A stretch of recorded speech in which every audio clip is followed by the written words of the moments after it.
hermanos, les invito a que busquemos el Salmo 119.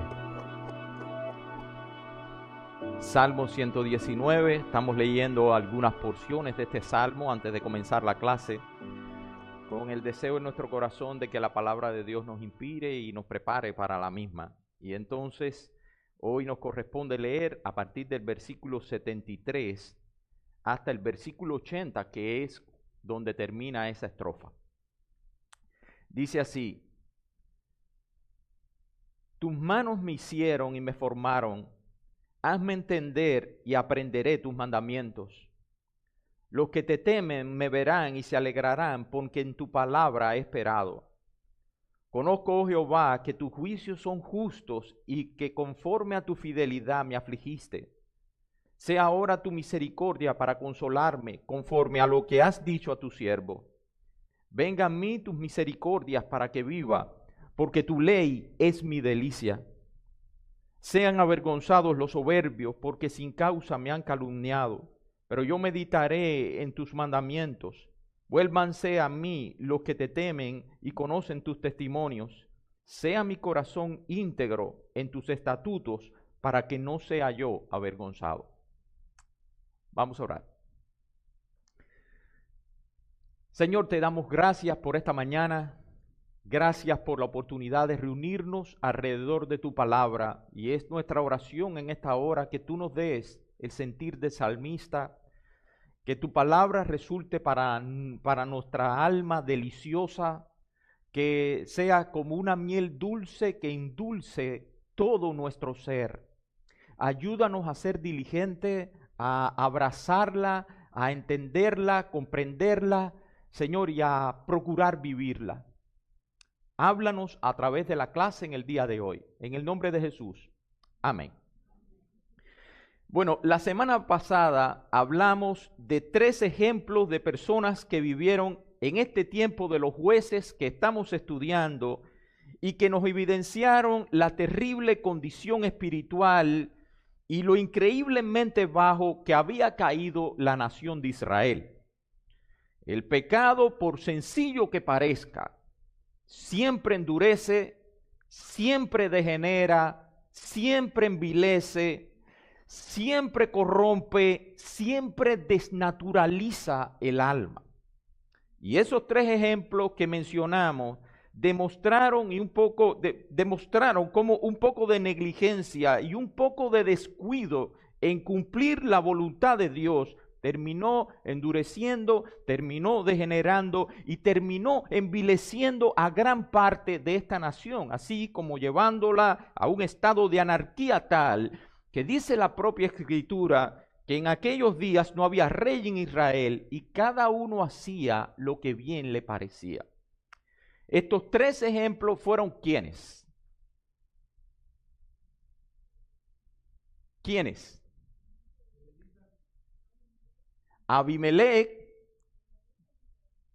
el levita y Micaías, exactamente, el sanguinario Abimelec que asesinó a 69 de sus medios hermanos. Micaías, el ladrón e idólatra que animado por su permisiva madre, inició su propia religión. Y aquel cobarde levita quien se comportó de una manera vergonzosa y despiadada con su concubina, a la cual, después de haber entregado para que los hombres de Gabaá abusaran de ella sexualmente, la picó en pedazos y envió cada uno de esos pedazos a la tribu de Israel. Esos 3 ejemplos nos mostraron la terrible decadencia espiritual y lo increíblemente bajo que había caído la nación escogida por Dios. Sin embargo, en la mañana de hoy nosotros queremos estudiar el ejemplo de una joven que, a pesar de vivir en esa nación y en esos tiempos tan terriblemente malos, sus virtudes piadosas florecieron esplendorosamente para la gloria de Dios. Y ese es el caso de Ruth. Aquí estamos en el 3er período, esto es todo lo que hemos estudiado. Estamos ahora en la parte de los jueces. Ya vimos algunas cosas sobre los jueces. Vimos la semana pasada algunos ejemplos de anarquía. Y hoy vamos a ver el ejemplo de una mujer moabita que se nos cuenta en el libro de Ruth, el cual es parte de todo este periodo. Dijo un comentarista en una ocasión, refiriéndose a este libro, que el mismo era como un lirio puro flotando en una inmensa ciénaga de pecado. Y ciertamente cuando uno estudia la vida de esta joven, así como la vida de Booz y el contexto en el que ellos vivieron, uno no puede dejar de llegar a esa conclusión. En medio de esa situación de desorden, de depravación, de deterioro moral, uno ve la vida de estos personajes y uno no puede dejar de decir algo así. Oye, pero esto es como un paréntesis donde uno coge un aire. Es como dice el autor, es como un lirio puro flotando en una inmensa ciénaga de pecado. En medio del tiempo bien malos y turbulentos, estas personas, por la gracia de Dios, supieron vivir vidas piadosas. Ahora, no podemos hablar de Ruth sin antes hablar de la familia de Elimelec. Para ello, les invito a que vayamos a los primeros versículos de este libro para leer lo que se nos dice en esos primeros versículos. Vayamos al libro de Ruth para leer los primeros versículos de este libro. Dice el capítulo 1, versículo 1 y 2. Dice, aconteció en los días que gobernaban los jueces que hubo hambre en la tierra, y un varón de Belén de Judá fue a morar en los campos de Moab, él y su mujer y 2 hijos suyos. El nombre de aquel varón era Elimelec, y el nombre de su mujer Noemí, y los nombres de sus hijos eran Malón y Kelión, efrateos de Belén de Judá. Llegaron pues a los campos de Moab y se quedaron allí. Belén estaba situada al sur de Jerusalén, en una región montañosa de Judá. Aquí se lo subrayé. Aquí está Belén y aquí estaba Jerusalén. Y esta era la tribu, esta era la parte que le había correspondido a la tribu de Judá. Aquí. Dice el texto que ellos eran efrateos de Belén, de Judá, dice.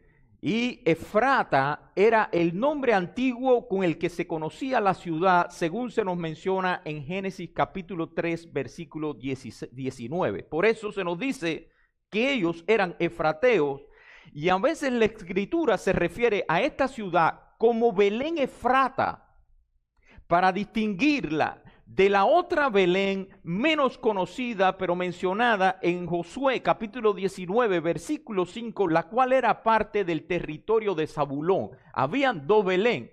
Estaba esta Belén de Judá, que también se conocía como Belén Efrata, porque antes la ciudad se llamaba Efrata. Y estaba esta otra ciudad aquí, otra Belén, aquí en la región de Zabulón. Pero esa es menos conocida. De todas maneras, se habla así en las escrituras, Belén Efrata, para distinguirla de la otra Belén. Fue en esta ciudad, en Belén Efrata, donde Jacob enterró a Raquel. Fue allí donde nació David.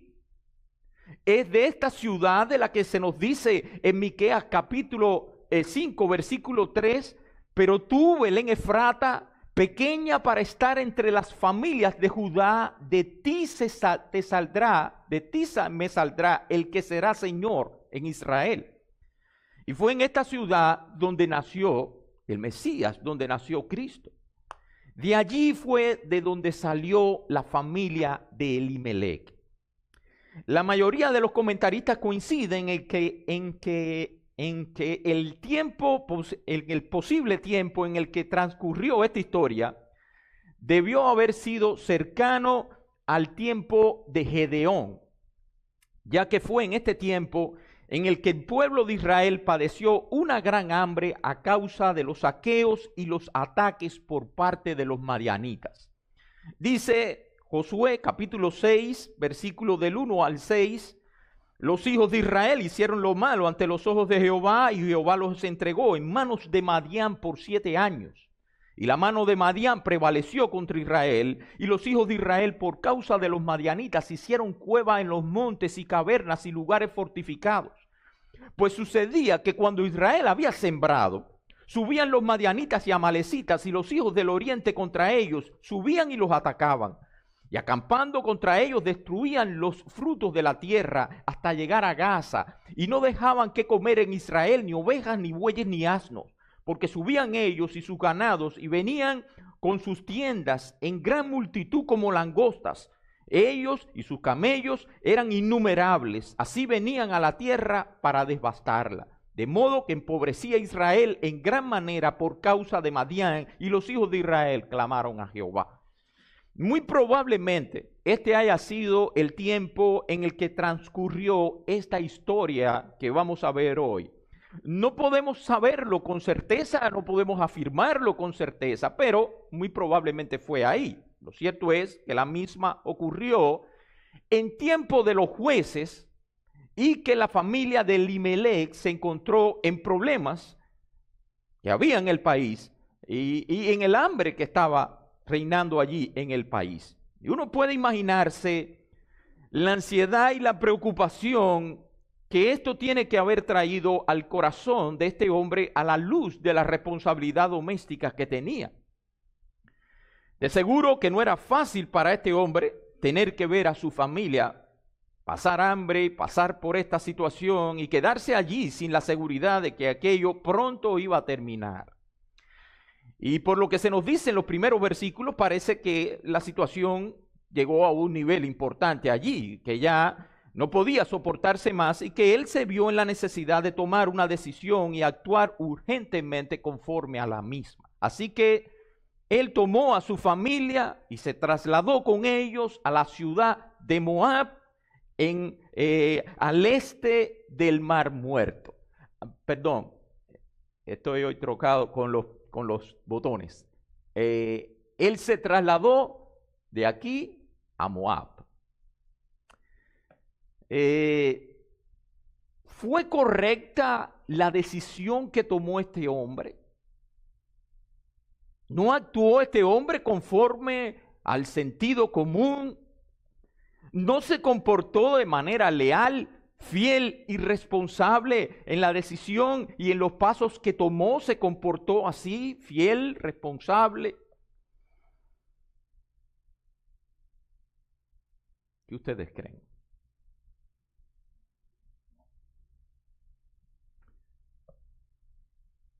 Ante situaciones así, la decisión es difícil, pero nosotros creemos que no, porque hermanos, sea cual haya sido la idea que su instinto le sugirió, y sea cual haya sido la idea que las consideraciones económicas la hayan sugerido, las acciones de Elimelech, examinadas a la luz de las normas bíblicas, no fueron buenas.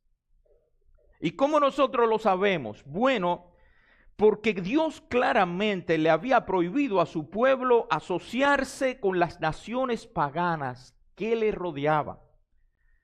No debía haber comunión, no debía haber casamiento, no debía haber ninguna mezcla con esas personas. Y puede que esto a nosotros hoy nos suene como prohibiciones muy extremas e irracionales de parte de Dios.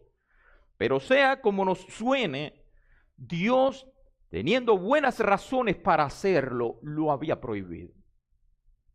Un pueblo como Moab tenía y adoraba a otros dioses, tenía filosofías paganas, tenía una actitud totalmente distinta hacia la vida, tenía valores totalmente distintos a los que agradaban a Dios.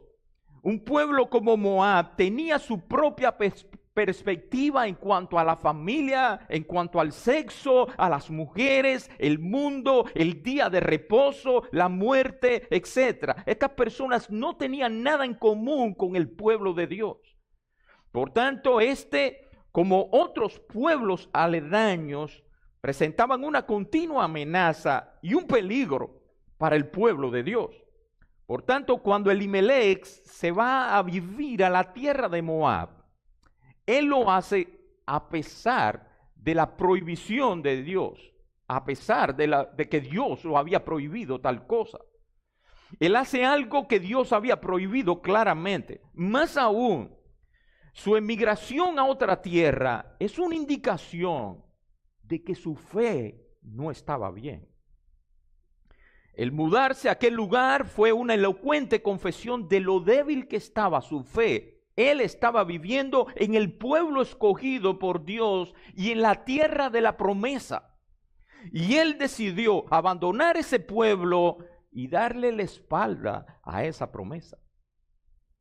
De manera que estas fueron acciones que violaron las prohibiciones de Dios, que mostraron la falta de fe y que luego, cuando nosotros empezamos a leer el primer capítulo de este libro, vemos cómo la providencia da su propio veredicto contra la conducta de Elimelech. Él se va a la tierra de Moab con el fin de sobrevivir y en esa misma tierra él muere. En esa tierra sus 2 hijos se casan con mujeres moabitas.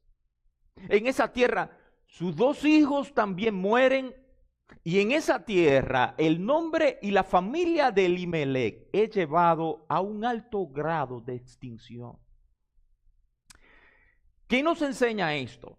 Bueno, hermanos, nos enseña que no solo de pan vivirá el hombre, sino de toda palabra que sale de la boca de Dios. Tenemos la responsabilidad de amar a nuestras esposas. Tenemos la responsabilidad de amar a nuestros hijos. Tenemos la responsabilidad de procurar el bien temporal de nuestra familia. Tenemos la responsabilidad de procurar con diligencia proveer para ellos, pero debemos tener cuidado. No sea que procurando hacer esto, nosotros pongamos en peligro el bienestar de sus almas. Elimelech perdió de vista el hecho de que las bendiciones que él y su familia recibían en Jerusalén, en la Jerusalén que Dios les había colocado, no se podían comparar con los beneficios económicos de la Moab a la que él fue.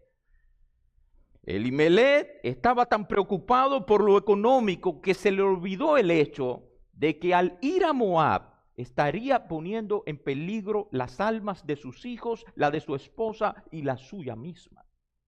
Por eso, hermanos, cada vez que nos vayamos a mover a otro lugar buscando mejorías materiales, lo cual es lícito en un caso como el nuestro, asegurémonos de poder contar con una iglesia donde nuestras almas van a ser bien alimentadas, van a ser bien cuidadas y donde nosotros podremos adorar a Dios con alegría de corazón, con tranquilidad de conciencia.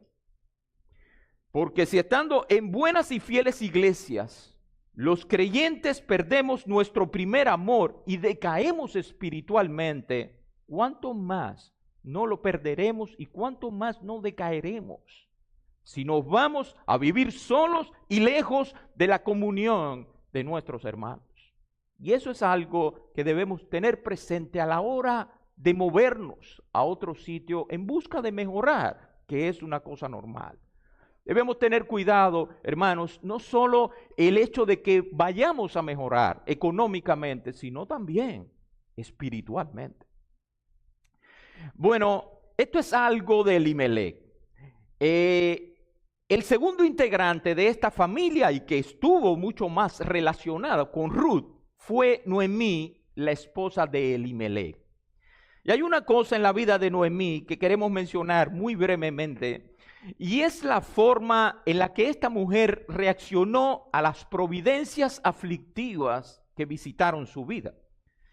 Dice Ruth, capítulo 1, versículo 13, dice, y estas son las palabras de Noemí a sus 2 nueras moabitas, después que habían muerto ya su esposo y sus 2 hijos. ¿Habíais vosotras de esperarlo hasta que fuesen grandes? ¿Habíais de quedarlos sin casar por amor a ellos? No, hijas mías, ¿qué mayor amargura tengo yo que vosotras? Pues la mano de Jehová ha salido contra mí. Le dice ella a sus nueras. Sin darse cuenta, esta mujer les estaba testificando a sus dos nueras que vivían en otro país, con otra cultura y con otros dioses. Les estaba dando testimonio acerca de su condición espiritual y les estaba hablando de Jehová, su Dios. Y en esa conversación podemos ver lo que los sufrimientos le habían hecho a esta mujer. Ciertamente ella había sufrido muchísimo y no vamos a menospreciar los terribles sufrimientos por lo que pasó Noemí. Económicamente había sufrido muchísimo. Domésticamente había sufrido muchísimo. Y personalmente también. Pero lejos de sus aflicciones, hacerla más mansa y más paciente, esas aflicciones la habían hecho una mujer llena de amargura. Hermanos, las aflicciones no son tiempos malos, son tiempos peligrosos. En lo que nosotros debemos cuidar mucho nuestro corazón y nuestros pensamientos. Porque o nos ablandamos y nos rendimos ante Dios y dependemos más de Dios y nos humillamos más delante de Dios, o nos endurecemos y nos amargamos. Y este fue el caso de Noemí. Ella muestra amargura en sus palabras. ¿Cómo lo sabemos? Bueno, por la forma en la que ella piensa acerca de Dios. Ella ve a Dios como uno que se había vuelto contra ella y que era hostil para con ella. La mano de Jehová ha salido contra mí. Su condición espiritual era tal que ella ya ni podía guardar estos pensamientos en su corazón, sino que los expresaba verbalmente. No solo pensaba, wow, pero qué duro ha sido Dios conmigo, sino que también ella lo expresaba. Todo era oscuridad para ella. Ella miraba hacia atrás en su vida y lo que veía era oscuridad. Miraba hacia adelante, hacia el futuro, y lo que veía era también oscuridad. Su percepción negativa de lo que había sucedido y pensaba que aún estaba por suceder, había sobrecogido su alma, y la sonrisa de su Padre Celestial le era oculta por la montaña de desolación que ella veía a todo su alrededor. Muy distinto esto al espíritu de Pablo, quien pudo decir, por la gracia de Dios, claro, que él había aprendido a contentarse cualquiera que fuera la situación. Él había aprendido a dar gracias a Dios en todo tiempo y por todas las cosas. Hermanos, que Dios nos regale esa bendición, la bendición del contentamiento, de buscar nuestra satisfacción en Dios y darle gracias por lo que ya Dios nos ha dado, independientemente de las circunstancias que nos rodean, que a veces son circunstancias difíciles. Que Dios nos regale la bendición que le regaló a este hombre, a Pablo, de poder tener una actitud así ante la vida. Sin embargo, nada de ese espíritu nosotros vemos en Noemí. No vemos gratitud, no vemos nada de contentamiento, no vemos nada de gozo, ni tan siquiera vemos nada de arrepentimiento por haber actuado en contra de la voluntad de Dios, dejando su pueblo, sus promesas y habitando en una tierra de dioses falsos. Lo único que vemos es la acusación de que Dios está siendo duro con ella y que Él está actuando como si fuera el enemigo de ella. La mano del Señor se ha vuelto contra mí. De esa misma manera, muchas veces actuamos nosotros mientras nos encontramos bajo providencias aflictivas de Dios. Nos concentramos demasiado en la manera en la que Dios nos está tratando. Y como en nuestro corto entendimiento no comprendemos por qué es que las cosas no nos están yendo bien, Y como no entendemos ninguna razón por la que nos esté sucediendo lo que nos está sucediendo, entonces nosotros nos resentimos, nos endurecemos y nos amargamos contra Dios. Por supuesto que a pesar de su desobediencia, de su frialdad espiritual y de su mal actuar, Dios tenía un plan con esta mujer y estaba procurando su bien, como ella habría de darse cuenta después. Pero mientras tanto, ella estaba llena de amargura, lleno de resentimiento, lleno de una tristeza extrema en su corazón. La manera en la que le ruega a sus nueras que regresen a Moab evidencia aún más esto que nosotros estamos hablando y la decadencia espiritual en la que estaba Noemí. Noten, ella le dice en el versículo 8, andad, volveos cada una a la casa de su madre. Versículo 11, volveos, hijas mías, ¿para qué habéis de ir conmigo? En el versículo 15 le dice, he aquí, tu cuñada se ha vuelto a su pueblo, le dice en este caso a Ruth, tu cuñada se ha vuelto a su pueblo y a sus dioses, vuélvete tú tras ella. Hermano, Noemí le ruega que no vayan con ella a su pueblo, sino que vuelvan a su tierra. Les habla de las desventajas de volver a Israel y de la lógica de volver a Moab. En ningún momento esta mujer le dice a sus nueras que Israel es la tierra de la promesa, que Dios se ha manifestado allí de una manera especial. Ella no le habla de todas las bendiciones que pertenecen a aquellos que forman parte del pueblo de Dios. No. Ella de lo que le habla es de las desventajas, de las incertidumbres, de los problemas y las dificultades de aquel país. Ella no les llama a seguir sus leyes ni aún a seguir su Dios. Por el contrario, lo que vemos es que les incentiva a seguir en su idolatría. He aquí tu cuñada se ha vuelto a su pueblo y a sus dioses. Vuélvete tú tras ella. Por cierto tiempo, Orfa, una de sus nueras, resiste los argumentos de Noemí.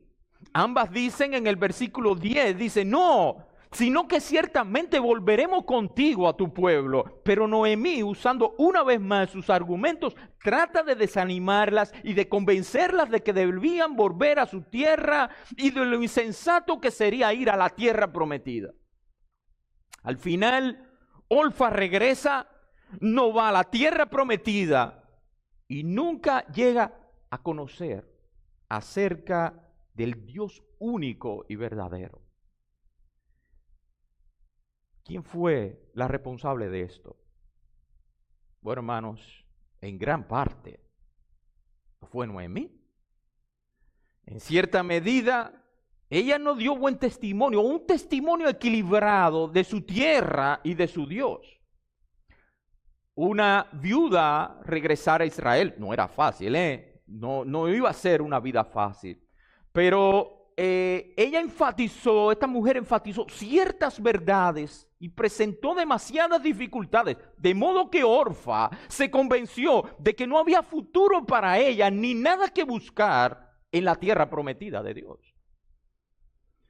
Hermanos, aquí vemos cómo la amargura roba nuestra esperanza, no nos deja ver en su justa medida las bendiciones de Dios y nos lleva a dar una mala impresión a otros de lo que es ser un creyente. Llegamos a ser a veces obstáculos para otros. A veces llegamos a ser la razón por la que otros se muestran tan indiferentes para el evangelio que nosotros decimos creer. A veces nuestros hijos nos escuchan hablar con tanta amargura de las cosas de la iglesia, con tanta amargura de los pecados de los hermanos de la iglesia, que ni aspiran a ser miembros de nuestra iglesia.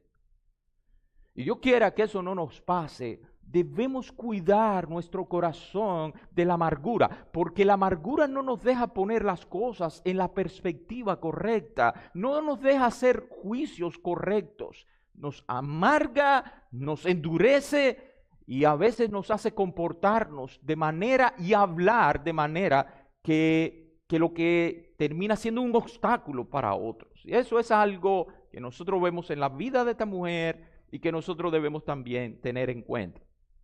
Ahora, después de todos los argumentos que Noemí presenta ante estas dos mujeres, y luego de que Orfa es persuadida a volver a su tierra y a sus dioses falsos por una mujer que profesa conocer a Dios, nos encontramos con la respuesta de Ruth a tales argumentos. Versículo 16 y 17 dice, respondió Ruth, no me ruegues que te deje y me aparte de ti, porque a donde quiera que tú fueres, iré yo, y donde quiera que vivieres, viviré yo. Tu pueblo será mi pueblo y tu Dios mi Dios. Donde tú murieres, moriré yo, y allí seré sepultada. Así me haga Jehová y aún me añada, que solo la muerte hará separación entre nosotras dos. En estas palabras, Ruth da a entender que ella estaba resuelta en cuanto a dos cosas. Primero, a escoger y servir al Dios de Noemí como su propio Dios. Y segundo, a identificarse en todo con el pueblo de Dios. Tu pueblo será mi pueblo y tu Dios mi Dios. Y hermanos, aquí uno puede ver la gracia de Dios. Estas dos mujeres, los mismos argumentos, sin embargo, una reacciona de una manera y otra de otra. No porque una fuera mejor que la otra, sino porque la gracia de Dios obró en el corazón de una. Y a la otra la dejó en sus propios razonamientos. Esa es la gracia de Dios. Eso es lo que nosotros vemos en toda la Escritura. Miren la resolución que tomó esta mujer. Así que ellas entonces, estas dos mujeres solas, viudas, sin recurso, sin protección y sin futuro, emprenden un viaje de aproximadamente 80 a 100 kilómetros, que eran más o menos 10 días en aquel tiempo a pie, bordeando el Mar Muerto. Aquí estaba Moab, ellas salieron para acá y regresaron, cruzaron el Jordán, probablemente en alguna canoa o algo así, y soportando el viento, el sol y el cansancio, llegan finalmente a Belén de Judá. Según el capítulo 1, versículo 22, llegaron a Belén al comienzo de la siega de la cebada. No llegaron en un tiempo difícil, llegaron en un tiempo apropiado, al comienzo de la siega de la cebada, la cual comenzaba aproximadamente a mediados de abril, justo después de la Pascua. Y dice el capítulo 2, versículo 2, que Ruth le dijo a su suegra, te ruego que me dejes ir al campo a recoger espigas. Dios había ordenado en su ley que cuando se segara el campo, se dejara una porción para los pobres.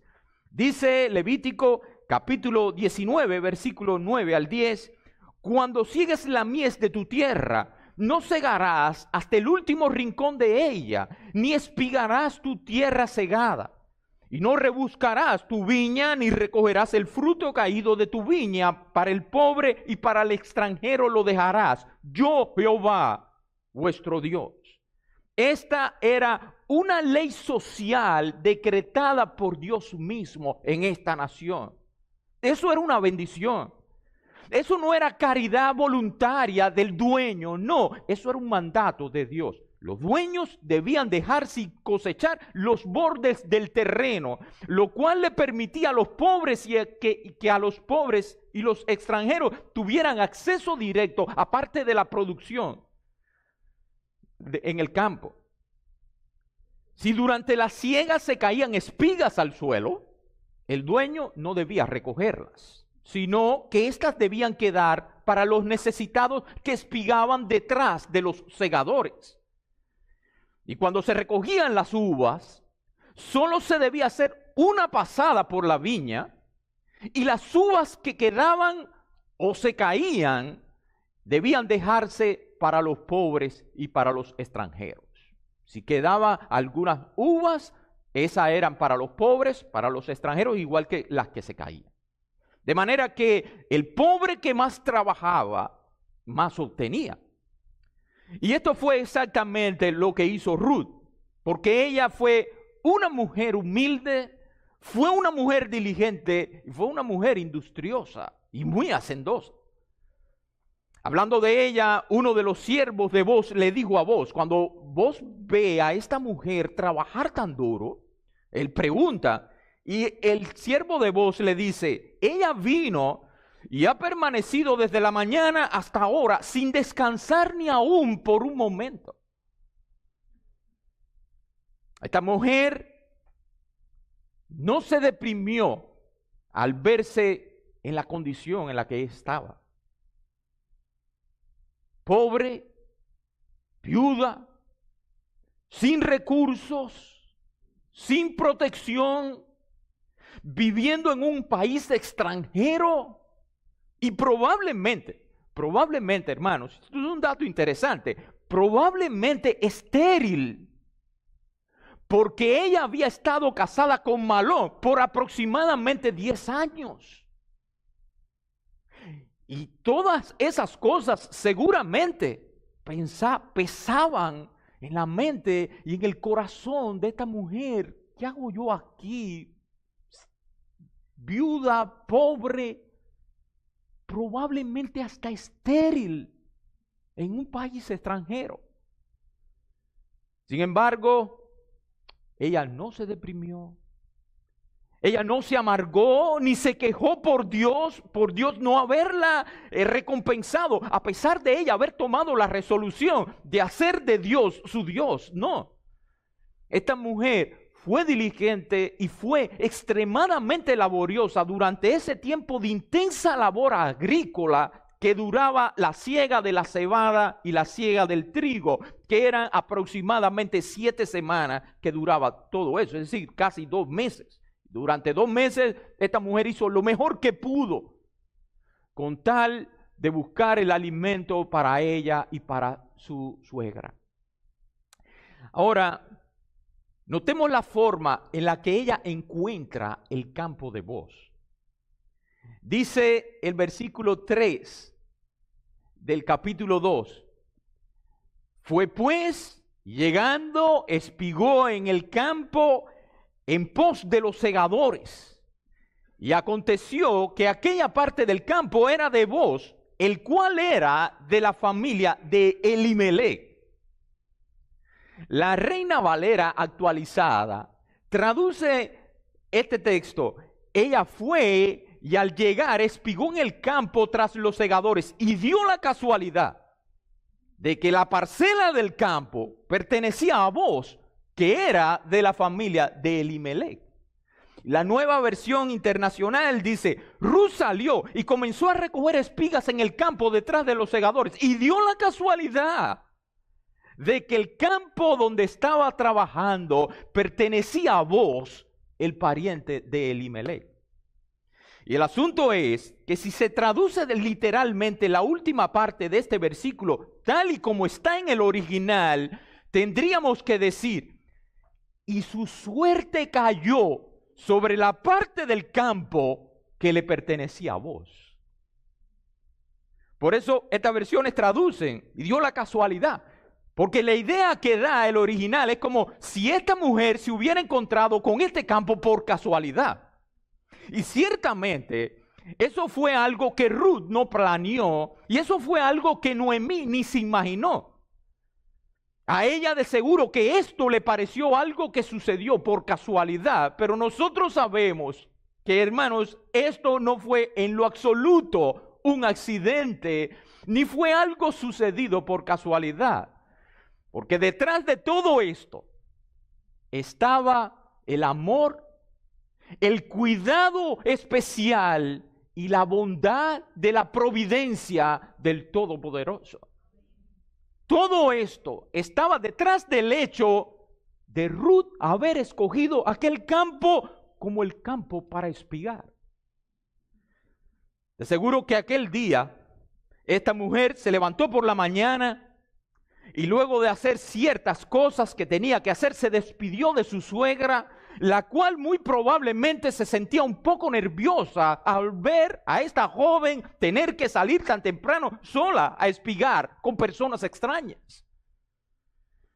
De seguro que Ruth caminó por aquellos caminos de aquellos campos con cierto miedo, hasta que llegó a aquel gran campo y, no sabiendo dónde se encontraba, empezó a seguir a los segadores, recogiendo ella las espigas que eran dejadas en el camino. Ella en verdad no sabía nada de lo que estaba detrás del hecho de haber escogido aquel campo específico, ni detrás de cada paso que ella dio, ni detrás de cada cosa que ella hizo.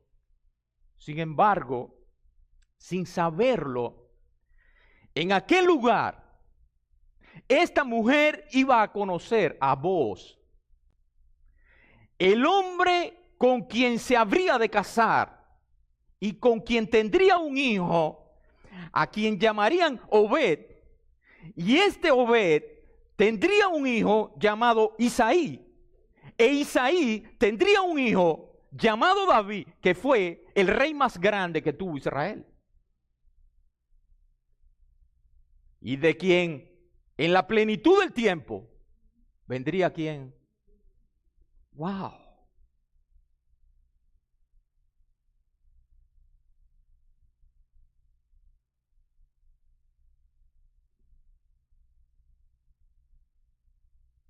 De ellas salieron reyes, porque David fue el rey más grande, pero esa dinastía siguió hasta Cristo.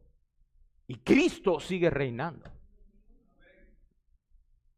Todo esto estuvo detrás de cada uno de los pasos atemorizados que Ruth dio aquella mañana mientras se dirigía a espigar. A ella le habría parecido esto muy casual, algo por coincidencia. Sin embargo, todos nosotros sabemos que no fue así.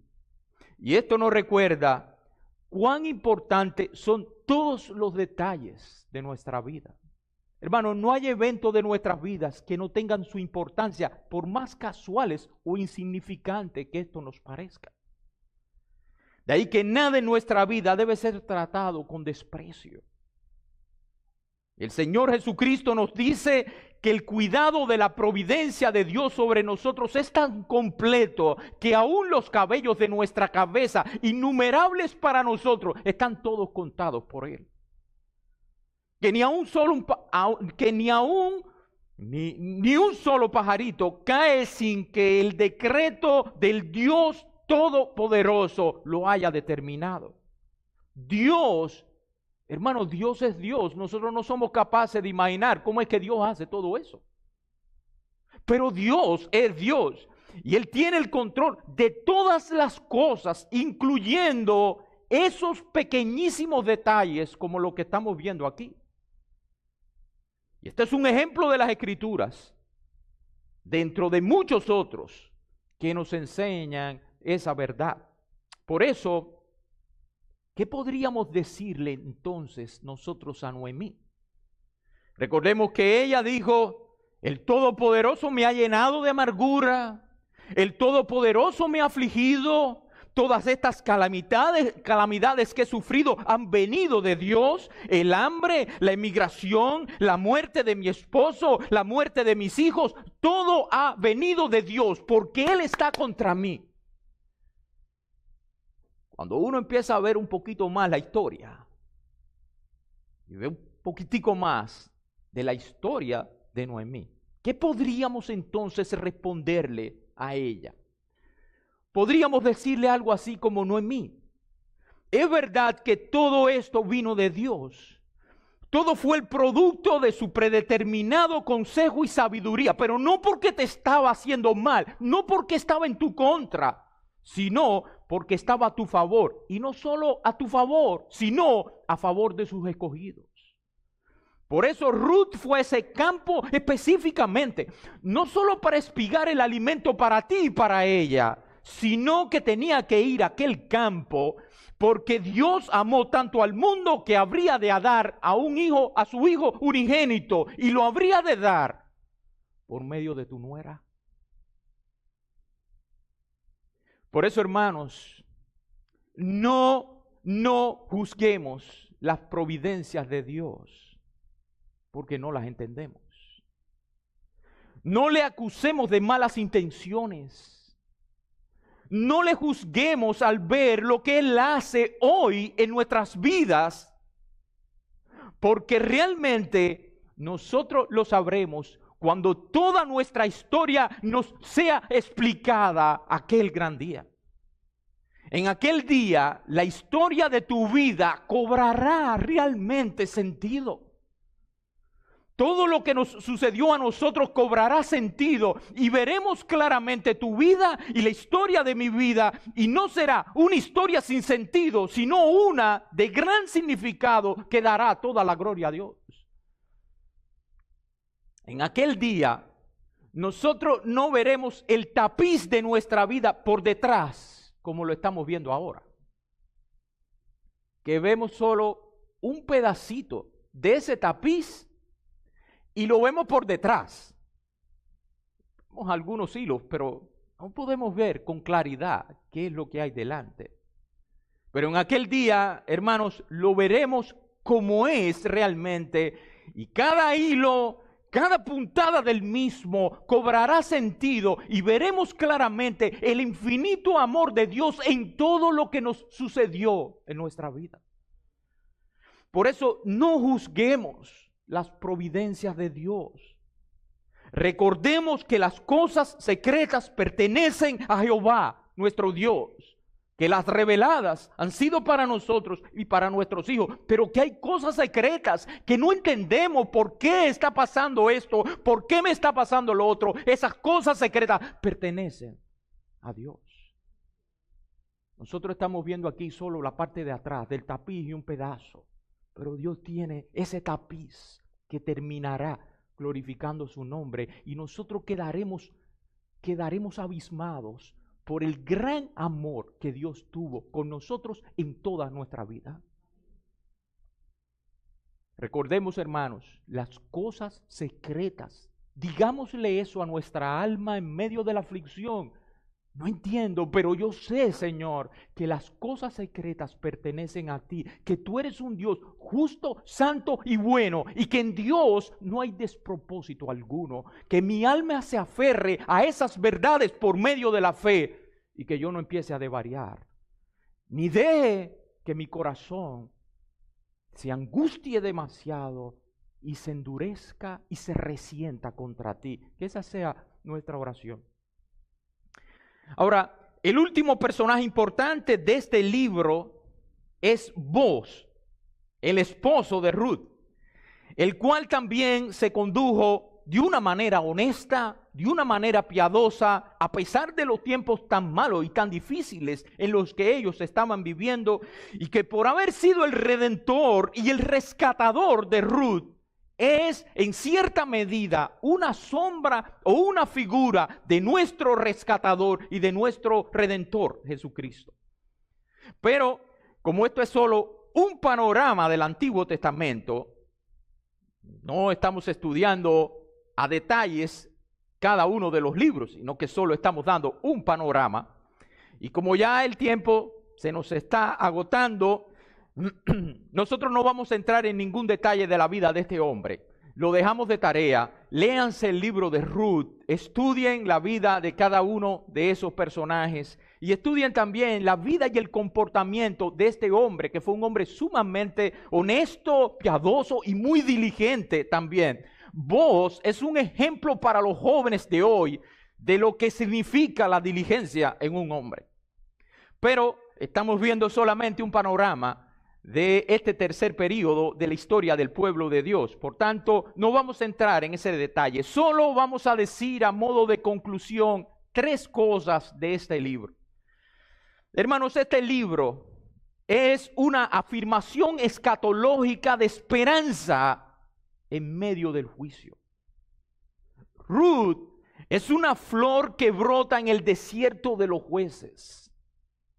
En una época marcada por la idolatría, marcada por la violencia y por el desorden moral, Ruth es como un respiro en ese tiempo. Es una historia de restauración, es una historia de cosecha, es una historia de redención. Es como un paréntesis de gracia en medio del juicio, el cual nos enseña que incluso en los periodos más oscuros, la fidelidad de Dios no se interrumpe por el caos humano, sino que Dios silenciosamente lo redime para cumplir su propósito eterno. Aún en medio del caos, Dios está obrando para cumplir sus propósitos. Y la genealogía con la que termina el libro, hablando del rey David, que así es como termina el libro de Ruth, señala que la esperanza no muere, sino que se encarna en la promesa futura de un redentor en medio de toda esa circunstancia. Hermanos, en los tiempos más oscuros, siempre nosotros tendremos esperanza. Ahora, en segundo lugar, el libro de Ruth es un testimonio de la providencia silenciosa de Dios también. Aunque en este libro no hay milagros ni profecías explícitas, y aún el nombre de Dios no es mencionado tan significativamente, su mano guiando cada cosa, nosotros la podemos encontrar en todas las partes del libro. Ruth es una obra maestra de la providencia invisible de Dios. Cada evento, desde la llegada a Belén en tiempos de cosecha hasta el encuentro providencial con vos, revela cómo Dios guía los pasos de los suyos en medio de la cotidianidad. Esta providencia no es ruidosa, pero es soberana y es grandiosa. Es poderosísima. No depende de manifestaciones sobrenaturales, pero se despliega en la fidelidad diaria y en las decisiones aparentemente pequeñas, las cuales Dios usa para cumplir sus propósitos eternos. Y aquí uno lo puede ver. El gobierno de Dios en todo, incluso en los pequeños detalles, en esas decisiones aparentemente pequeñas que nosotros tomamos a diario, ahí está la providencia de Dios guiando y conduciendo todas las cosas para su propósito. Este libro es un ejemplo de eso. Y el libro de Ruth también, hermanos, es una afirmación teológica de la inclusión redentora. No solo es una afirmación escatológica de esperanza en medio del juicio, no solo es un testimonio de la providencia silenciosa de Dios, sino también es una afirmación teológica de la inclusión redentora. Ruth la Moabita ilustra que el plan redentor de Dios se extendía más allá de los judíos. Aunque fue una mujer moabita, extranjera y viuda, su decisión de seguir a Noemí y abrazar al Dios de Israel revela una fe que trasciende barreras culturales y personales. Y el hecho de ser incluida en la línea mesiánica anticipa la universalidad del Evangelio.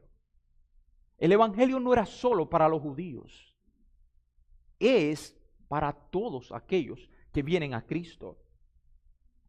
Y ella no solo fue aceptada en Israel, sino que esta mujer se convirtió en un canal de bendición para toda la humanidad, siendo la bisabuela de David, de quien nacería el Cristo. De hecho, hermanos, si nos fijamos bien, este libro termina con una genealogía, la cual comienza con Fares. Yo le invito a que vayamos al capítulo 4 del libro de Ruth. Vamos allí. Ruth capítulo 4, versículo 18. Miren cómo termina este libro. Dice, estas son las generaciones de Fares. Fares engendró a Esrón. Esrón engendró a Ram. Y Ram engendró a Aminadab. Aminadab engendró a Nazón. Y Nazón engendró a Salmón. Salmón engendró a Boz. Y Boz engendró a Obed. Obed engendró a Isaí. E Isaí engendró a David. Ahora, ¿quién fue Fares? ¿Quién fue Fares? Bueno, Fares fue uno de los hijos que bajo circunstancias muy particulares tuvo Judá con su nuera Tamar, la cual era cananea. De manera que no solo la sangre de Ruth la moabita, sino también la de Tamar la cananea corrían por las venas de nuestro Redentor. De manera que este libro de Ruth es una parábola viva del ministerio revelado de Cristo cuando dijo por medio del apóstol, ya no hay judío ni griego, no hay esclavo ni libre, no hay varón ni mujer, porque todos somos uno en Cristo. Este libro de Ruth es una parábola viva de aquella promesa que Dios le hizo a Abraham, de que en su simiente serían benditas todas las naciones de la tierra. No solo la sangre de Rahab, la ramera, no solo la sangre judía, sino que también la sangre de Rahab, la ramera, de Ruth, la moabita, y de Tamar, la cananea, correrían por las venas de nuestro Redentor. Y el libro nos enseña eso, nos enseña la universalidad del Evangelio. Dios no vino solamente a salvar a los judíos, Dios vino a salvar a todos sus hijos. Cananeos, judíos, moabitas, de cualquier estatus, rameras, de cualquier posición. Él es el Salvador del mundo. El libro de Ruth es un ejemplo que nos muestra eso. Como estas mujeres, Rahab, la ramera, por cierto, que fue Rahab, la mujer de Salmón, que se menciona aquí. Cuando dice Salmón engendró a Boz con Rahab. Y Boz engendró a Obed con Ruth. Y Obed engendró a Isaí, etcétera, etcétera. Hermanos, si nosotros nos fijamos, el libro de Ruth termina como comienza el Evangelio de Mateo. Porque si nosotros vamos al Evangelio de Mateo, nos damos cuenta de que ahí se comienza con esa genealogía también. Vayamos a Mateo capítulo 1. Mateo capítulo 1.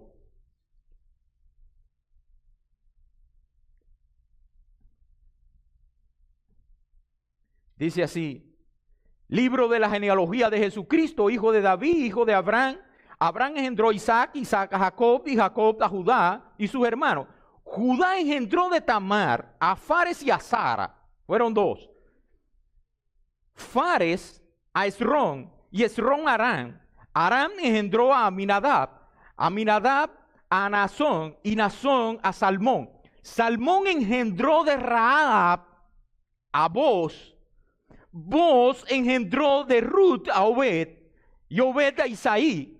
Isaí engendró al rey David y el rey David engendró a Salomón, de la que fue mujer de Urías Eteo, etcétera, etcétera. El libro de Mateo comienza como mismo termina el libro de Ruth. Por eso algunos le han dicho a este libro el Evangelio según Ruth.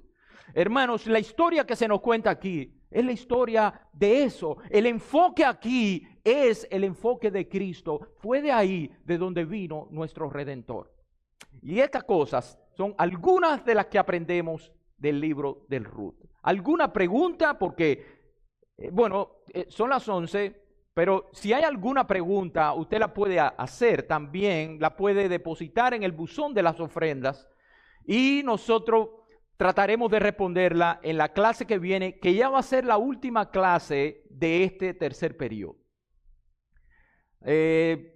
Me hubiera gustado escuchar algún comentario o alguna opinión, pero hermanos, debemos ser responsables con el horario y son las 11:01. Si quiere, puede anotar alguna cosa o alguna pregunta y echarla en el buzón de las ofrendas. Con mucho gusto trataremos la semana que viene de responder.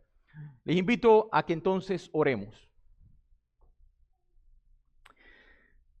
Oh Señor, cuánta grandeza, cuánto cuidado, cuánto detalle, cuánta preocupación, cuánta ternura nosotros podemos ver en este libro de parte de ti. Tú eres un Dios que trasciendes este universo. Tú fuiste el que creaste todas las cosas. Tú eres un Dios incomprensible para la mente nuestra, pero al mismo tiempo eres un Dios tan cercano.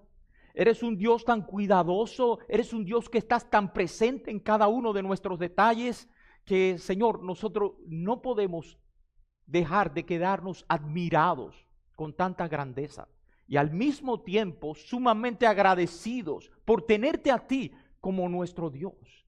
Qué gran bendición tener un Dios como tú. Un Dios todopoderoso y al mismo tiempo un Dios tan cuidadoso y tan tierno que guías cada paso de nuestra vida para un propósito justo, santo y bueno. Ayúdanos a que nuestra fe crezca en ti. Ayúdanos a aferrarnos más a ti. Ayúdanos, Señor, a amarte más a ti, a vivir cada vez más gozoso por tenerte a ti. Y a saber, Señor, en medio de la aflicción, en medio de las circunstancias, glorificarte a ti. En el nombre de Jesús te pedimos estas cosas. Amén.